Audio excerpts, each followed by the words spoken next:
Hey y'all, today I'm going to show you how to do an old school southern style bread pudding. When I tell y'all this is loaded with flavor, I've got the spices, the pecans, the raisins, a nice vanilla glaze. You guys are going to love this. Now I'm going to take about a half of a cup of raisins and I'm going to soak them in some Buttery, y'all. Some real rum. Now you don't have to do this because I know some of y'all are saints. Y'all don't even touch no alcohol, okay? But this rum flavor, rum and raisin, is a really good pairing, and I'm going to allow this to soak. Ideally overnight, but I'm just going to allow this to soak while I prep my breads. I have two breads here.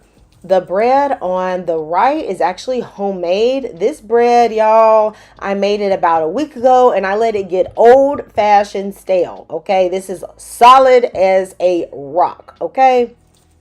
Now, the other loaf is some brioche, and this one is a fresh bread, and I'm going to be showing you guys how I dry out that bread. Bread pudding is really a dessert created to use old stale bread. Y'all know back in the day when people was buying bread from a baker and things like that, they didn't have all these preservatives and chemicals and things in the bread. So that bread would get bad and stale after a few days. And so you want to repurpose it and make something else. This bread that I made is a Ghanaian sweet sugar bread. If you guys want me to share the recipe for that, please let me know in the comments. My husband and I and my friends, we ate the other loaf, and then this one I allowed to get dry for this recipe. To prep this, I am going to cut this bread into about 1 inch to 1.5 inch chunks. Some people like to remove the crust, but for me, I feel like why bother? It adds flavor, and I feel like that's a really unnecessary step. If you don't have stale homemade bread, this is what you're going to do. You're going to buy a whole loaf of this brioche bread. Now, y'all can see I ate on it a little bit, okay, because I know I was going to use all of it. But see, you don't eat on it because you're going to need all of the bread if you don't have another loaf. I'm only pulling out about 2/3 of this loaf, and I'm going to cut it into cubes. As you can tell, this is super soft, fresh bread. Now, I could have left this out for a few days to get stale out of the packaging, but I want to show you all what to do if you want to make this the day of. So I'm going to cut it into my chunks, and then I'm going to place it onto a baking sheet. Don't add oil, don't add anything to this. And I'm going to stick this in my oven at 350 degrees. I'm not even necessarily going to preheat my oven. I'm actually going to just stick the bread in there the moment I turn the oven on because I really want to dry out this bread. If your bread is not dry, then the custard will make the bread pudding soggy. It will not be right. So I'm going to stick this in here while it's preheating, let it heat up, and then let it go about 5 more minutes or until the bread starts to look golden brown but not burnt. Now, of course, it's only toasted on one side, but really the toastiness doesn't matter. What matters is how dry the bread is. So I'm going to flip this. Then I'm going to stick it back into the oven for about 1 more minute or 2. Then I'm going to turn the oven off. I'm going to just let this bread sit in here and dry out while the oven cools down for the next maybe 30 to 45 minutes or just whatever time you have. It will make the bread super crunchy but not super brown. Now let's make this delicious custard. This is really going to add that flavor. So I have a 1.5 cups of whole milk. Baby, don't go with that skim milk. Don't go with that 2%. Get some whole milk. We want some fat and some richness in there. And I slightly warmed the milk. And into this, I'm going to add a packet of instant coffee. I don't typically have coffee made at my house. So I am going to use this instant coffee to add a little coffee flavor that really complements the rum and the vanilla. Sometimes instead of using instant coffee, I would add a 1/2 cup of Bailey's if I had that. That will also add a great flavor. All right, to this, I am going to whisk 3 eggs and then add a whole can of evaporated milk, every single last drop. Then I'm going to use a 1/4 cup of brown sugar. Now at this point, if you really ready to get the sugar foot, baby, you go ahead and put in some sweetened condensed milk. I'm using 1/2 can of sweetened condensed milk. If you want to use the whole can, use the whole can. Really, the sweetness is up to you and how sweet your bread is. Brioche bread and the sugar bread already have sugar, so I don't want to go too far with it.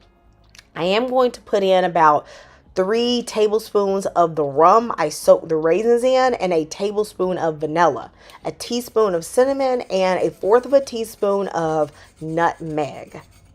If you already know for sure that this bread pudding is about to be delicious, go ahead and give me a thumbs up and spam the comment section with some fire emojis, because y'all, you know this is about to be fire. All this goodness we put in here, it can't help but be good.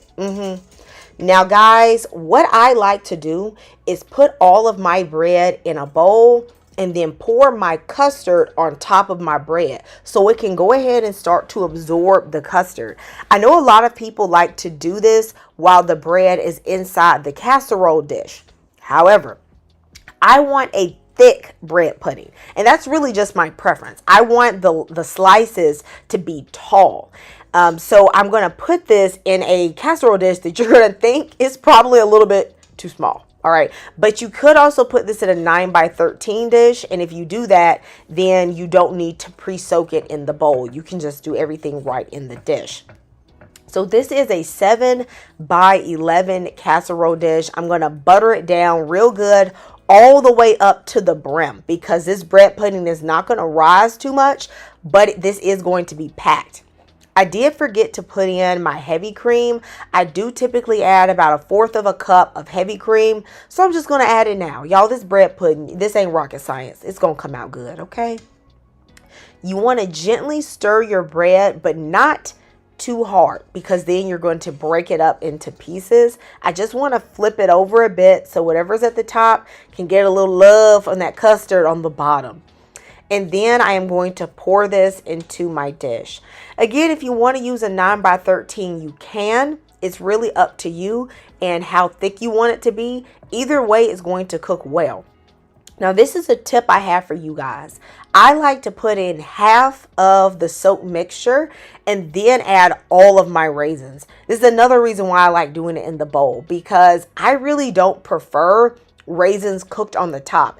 I know I can't be the only one who feels like raisins really burn when they're exposed to the heat. So I like to let them be covered by the other layer of bread pudding. Okay, and I'm also going to use a 1/2 cup of pecans. I'm not going to put all of the pecans in the middle because I feel like nuts will just kind of toast on the top, whereas raisins will burn. All right, so I'm going to put the rest of the bread pudding mixture, and the additional custard is just going to soak down and continue to hydrate the rest of the bread. You want to let this sit for at least 5 minutes just to make sure everything is well absorbed.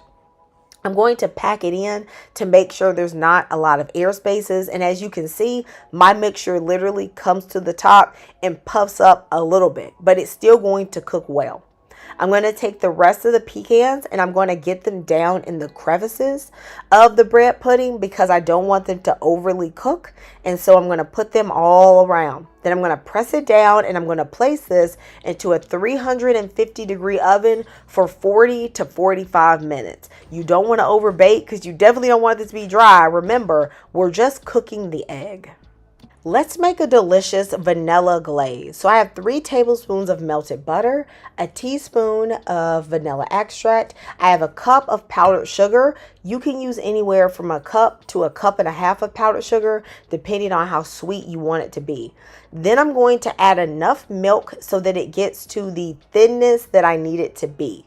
I'm going to start off with just 3 spoonfuls. And yes, it's just a regular spoon, honey. It's not an official measurement, guys. And then I'm going to mix it. If I had to guess the measurement, I'd say I probably put about 1 tablespoon.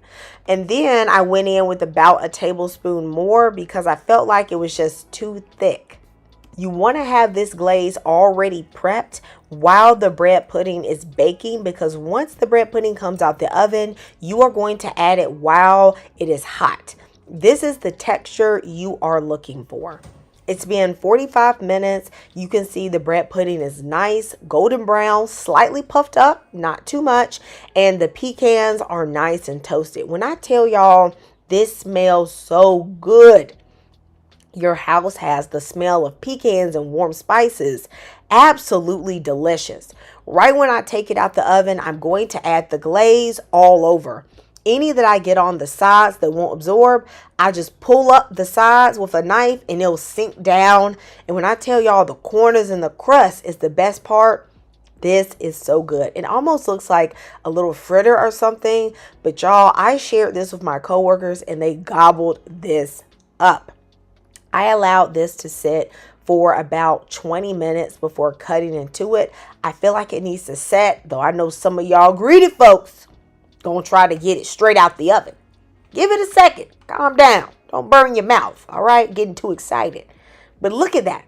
A nice, thick piece of bread pudding. Beautiful vanilla glaze, pecans, raisins, and rum. A little bit of coffee flavor. Absolutely delicious with tea or coffee. Whether this is a dessert or a little something you like to have with a breakfast, everyone is going to love this recipe. Let me know if you are going to make this, and when you do, tell me how much you love it. Goodbye. I'll see you next time in Kamira's Kitchen. God bless.